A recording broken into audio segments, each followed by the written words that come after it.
Cindy Adams. To put it bluntly, Mr. President, who is the boss of Indonesia? It is President Soekarno? I think it is President Soekarno, Supreme Commander of the Armed Forces, Prime Minister, Mandatory of the Supreme Congress, leader of the revolution. One question that still remains unanswered, Mr. President. Did you know about the attempted coup of September 30th in advance? Did you know about the attempted coup of September 30th in advance? No. And why should you put this question to me?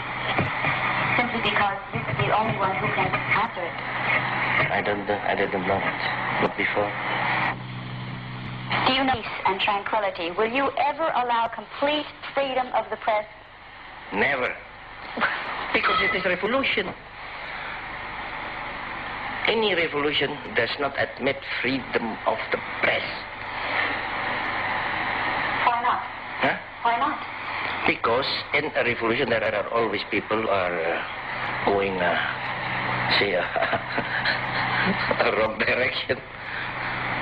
Revolution is a fight against old order, a fight for a new order. That is a revolution. Indonesia's constitution provides for you to be president as well as prime minister.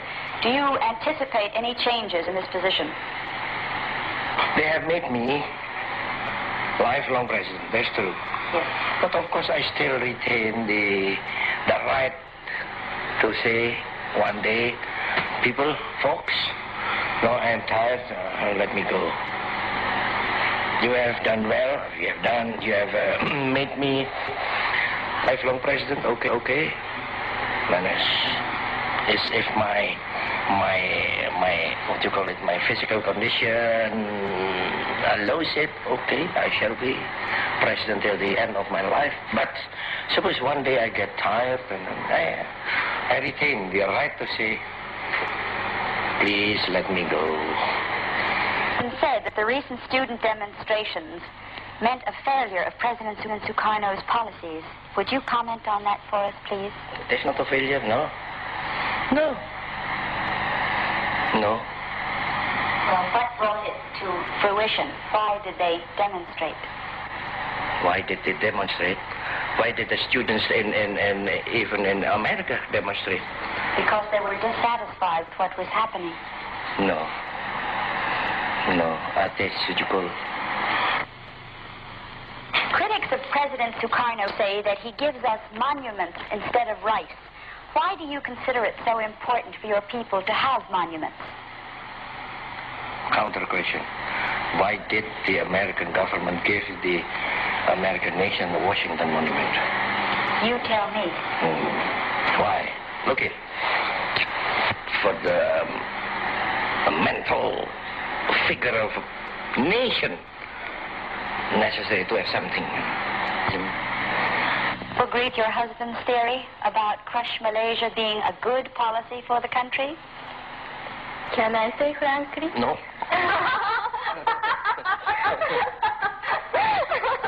Well, and even suppose she had another opinion, she has to follow me. I am the taker of decisions. Yes, that's true. yes, that we Political decisions. Yes. we understand that. And why is the American press so silly to say that I've been toppled, to say that I am an ailing man, that I am that's sick? Terrible. Do you see anything here? Here, see my body. Am I sick? No. Am I ailing? No. Have I been toppled? No. Have I been ousted? No. Does it appear to you that there is any possibility that any of these things may happen? You know, I'm a believer in God. Yes. No, it depends from there. Death or life depends on God. And toppled or not toppled, it also depends on Him. I don't see any signs now that I'm going to be toppled or there are people who are going to topple me.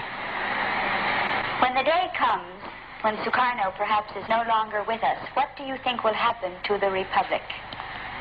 I think if God gives me another 10 or 15, 20 years, I can live with a tranquil heart.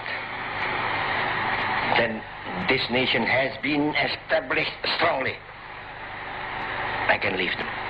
The unity will remain? I think so. What do you think about a successor? Have you any in mind? No, a successor is never appointed. A successor should be. He grows from the nation itself. I know, but has anyone, to your mind, already grown from the people itself? I have, of course, some people. I think he can be successor. I think he can be successor. I think he can be successor. But no one is now what you call already mature and formed. Your English is perfect, but I'm not sure I heard the names of the people. I'm not sure I heard the names of the people that you thought would possibly be someday successors. Why should I mention them now? Well, I thought you just might want to. No. I think people will decide themselves. Yes, I said that the leader is not Made. It's not made, it's not appointed. A leader is formed by the people. Have you given any thought to perhaps someday, when you are no longer here, how would you like to be buried, Mr. President?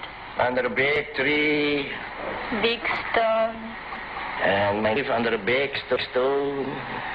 And under that stone, on that stone, they have to write, not here lies His Excellency or His Exalted Highness President Soekarno. No, just here lies Bung Karno, the mouthpiece of the Indonesian people.